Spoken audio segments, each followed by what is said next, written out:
important thing to think about is not just what you spend on a program, but what government spends elsewhere as well. And I think it's worth bearing in mind that money that goes into targeted, well-focused services, homelessness services, for example, save very significant amounts of government funding, particularly hospital system, in mental health services within the criminal justice system.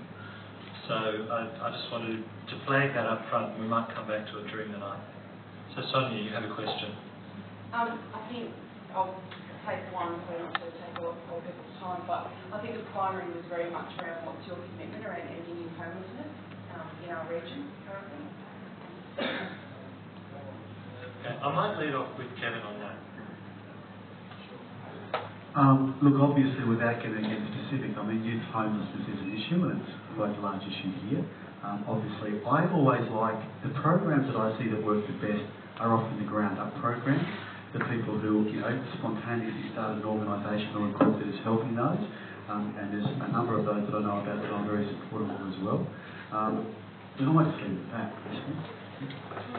Okay, a number of people had a question around homelessness that's quite specific, which is, will you commit, or will your party, and this is to all candidates, commit to another 4 years funding for the National Partnership on Homelessness, which is around committing to the target, federal target and state-sanctioned target of halving homelessness by 2020. We might hear from some other candidates and come back to you, Kevin, after you've heard the responses. Okay, so Rod, do you have a view on that, homelessness? Can you be a bit more specific about that question? The question is around what is your level of commitment to homelessness, to actually putting resources into programs that can address and help end homelessness? Well, it depends really what you mean by homelessness. You can have a homeless youth, or you can have a family who's been renting and been kicked out. They're two different people. There's two different issues there. You've got transient youth. You've got people with addictions, and you've got people with disabilities. So, if you're saying, should I say the government should come in and buy more houses, I don't think it's as simple as that. My answer would be that it's a long-term structural issue. I think we need to really deflate this housing bubble. I think we need to get accommodation to be affordable. We need to change zonings. We need to get people into quality, low-care accommodation. And that's going to be a commitment through integration of efforts with council, doing long-term planning, not just reacting, we've got a problem. We've got to think about putting a school near a nursing home, near affordable housing, so that the children can brighten the day of the elderly, and vice versa, and the children learn a salutary lesson about life.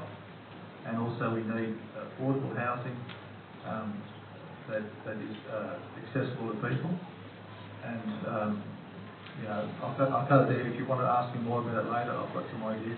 Okay, great. I might pass that along to Leslie. Just quickly, because I can now see this is like question 10 that you sent through. Look, obviously, committing to halving the homelessness by 2020, absolutely. I mean, there would be none of us would probably hope to do better. I do see the question goes on and talks about the National Partnership Against Homelessness. I would certainly have to have a look at that. To be perfectly honest with you, I haven't had a good look at that partnership, what's involved in the structure of that. But obviously the intention of it is very good. As I outlined before, the Greens actually have a plan to build low-cost housing to stimulate the economy with the building of that low-cost housing.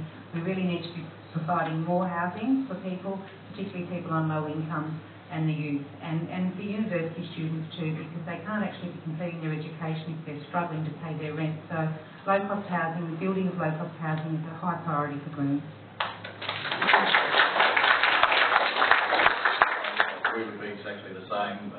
30% unemployment amongst youth in some of the towns in this electorate, which is horrific. Of course, there's just not the employment opportunities. So my feeling is that the sector that's best placed to offer employment opportunities quickest is the small business sector, because they're generally, small to medium enterprises run by, an individual or a couple of individuals rather than a large corporation. So in the right economic circumstances, they can respond very quickly. And there's a number of things that we could do, particularly in this area around hospitality and things like maybe changing penalty rates and allowing people to get employment at different levels, that we could deal with the employment issue.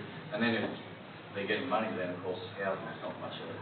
It is difficult. So there's a number of things we can do. I think I agree with Rob. It's a complex cultural issue as to why people are homeless as well.